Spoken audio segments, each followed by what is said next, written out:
옛날 옛적 프랑스의 어느 작은 마을에 루이라는 이름의 호기심 많은 소년이 살았습니다. 루이는 아름다운 자연과 모험을 사랑했고 매일 아침 숲으로 나가 예쁜 나비들과 노는 것이 그의 일과였습니다. 어느 화창한 봄날 아침, 루이는 마을 외곽에 있는 숲을 가로질러 더 멀리 모험하기로 결심했습니다. 그 숲에는 전설이 있었는데 오랫동안 마을 사람들은 숲 깊숙한 곳에 마법의 힘이 숨어 있다고 믿었습니다. 그 힘은 온갖 동물들과 식물들이 살아 숨쉬며 함께 조화를 이루는 세계를 만들어낸다고 했습니다. 루이는 그러한 전설에 흥미를 느꼈고 그 힘을 발견하기 위한 긴 여정을 준비했습니다. 숲속으로 깊이 들어가던 루이는 이상한 소리를 들었습니다. 그것은 부드러운 멜로디였고 그의 마음을 끌어당겼습니다. 소리를 따라가던 그는 곧 놀라운 광경을 목격했습니다. 형형색색의 꽃들이 노래를 부르듯 율동적으로 만개해 있었고 그 사이로 마법 같은 빛이 흘러넘치고 있었습니다. 루이가 잠시 그 광경에 넋을 놓고 있을 때 한 여우가 나타나 그에게 말을 걸었습니다. 안녕, 루이. 너는 여기에 왜 왔니? 놀란 루이는 여우에게 조심스럽게 자신의 목적을 말했습니다. 여우는 미소를 지으며 그에게 모든 거된 이유가 있다는 것을 알려주었습니다. 이곳의 마법은 조화와 상승의 힘이야. 우리가 이 숲을 지키고 돌보면 이 힘은 우리와 함께해. 루이는 여우에게서 많은 것을 배우기 시작했습니다. 여우는 루이에게 마법의 숲에서 살아가는 법과 자연과 함께 협력하는 중요성에 대해 가르쳤습니다. 루이는 하루하루 새로운 지혜를 배우며 숲의 생명과 더욱 가까워졌습니다. 시간이 흘러 루이는 마법의 힘이 단지 눈에 보이는 것 이상이라는 것을 깨달았습니다. 그것은 우리가 자연과 함께 살아갈 때 비로소 우리가 가질 수 있는 힘이었습니다. 루이는 마법의 숲을 떠날 때 여우에게 감사의 인사를 전했습니다. 마을로 돌아온 루이는 숲에서 배운 것들을 마을 사람들과 나누기 시작했습니다. 그리고 자연과 함께 조화롭게 살아가는 삶의 중요성을 알렸습니다. 그의 이야기는 점점 더 많은 사람들에게 전해졌고 그로 인해 마을 사람들은 숲을 더욱 사랑하고 아끼게 되었습니다. 루이의 모험담은 마을에서 전설로 남았고 시간이 지나도 사람들은 루이와 마법의 숲의 이야기를 들으며 자연의 소중함과 그 안에서의 조화를 기억했습니다. 두 번째 이야기, 옛날 옛적 프랑스의 한 작은 마을에 루리앙이라는 젊은 청년이 살고 있었습니다. 루리앙은 마을에 숲을 사랑하여 거의 매일같이 숲속을 누비곤 했습니다. 그러던 어느 날 깊은 숲속을 헤매던 루리앙은 전설로만 전해지던 황금나무를 발견하게 됩니다. 황금나무는 일반 나무와 달리 햇빛을 받을 때마다 그 가지가 반짝이는 금빛으로 빛났고 그 나무 주위에는 마법 같은 평화로움이 감돌았습니다. 루리앙은 이 특별한 나무를 보고 놀라움을 금치 못했고 그 나무가 가져다 줄 수 있는 마을의 번영을 상상했습니다. 하지만 마을의 현자였던 장로는 루리앙에게 경고했습니다. 황금나무는 마을 사람들의 탐욕을 시험하는 나무이니 무턱대고 다가서면 큰 위험에 빠질 것이다.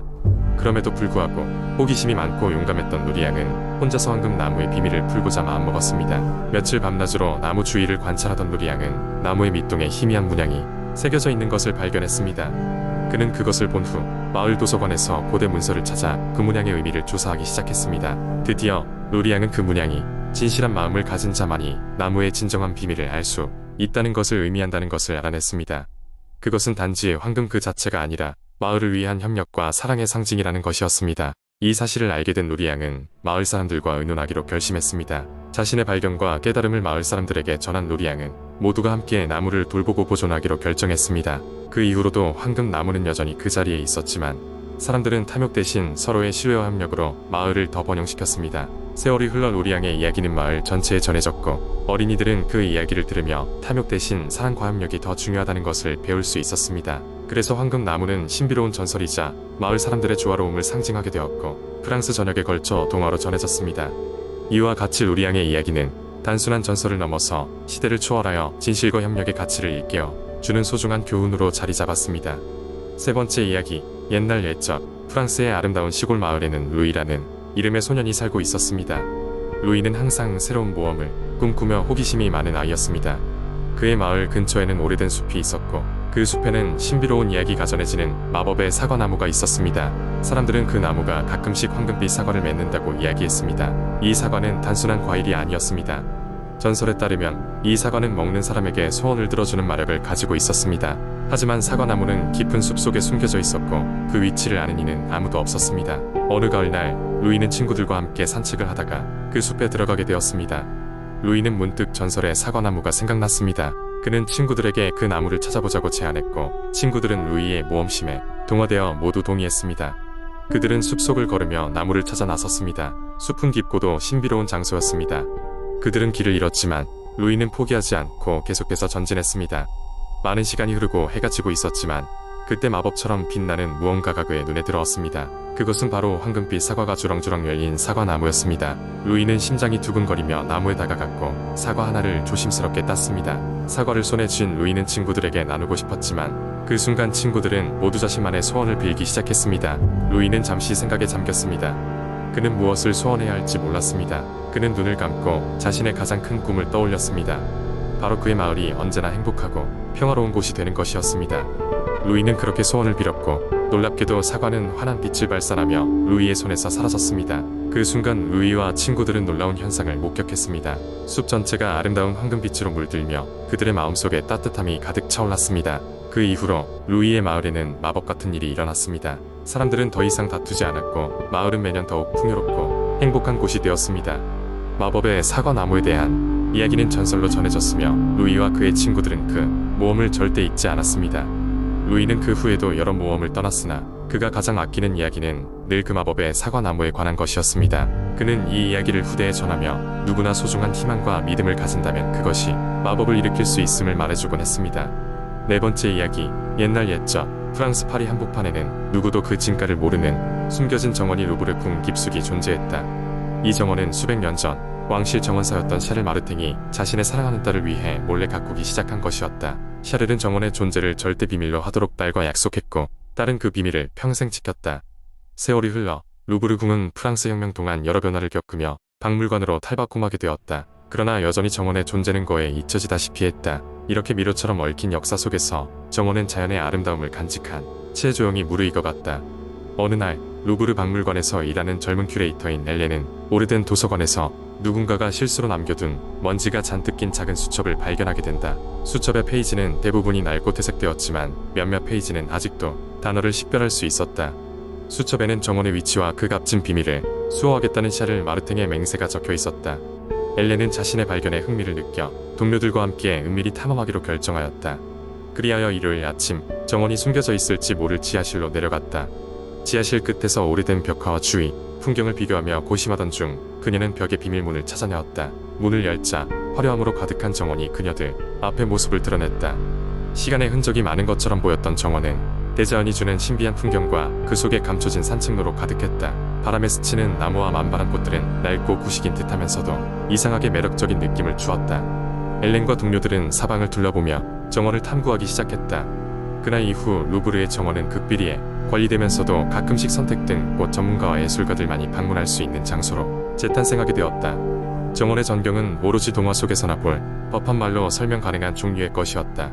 계속해서 엘렌은 수첩 속에 감춰진 정보를 바탕으로 정원을 연구하고 그 경이로운 이야기를 세상에 알리기 위해 책을 쓰기로 결심한다.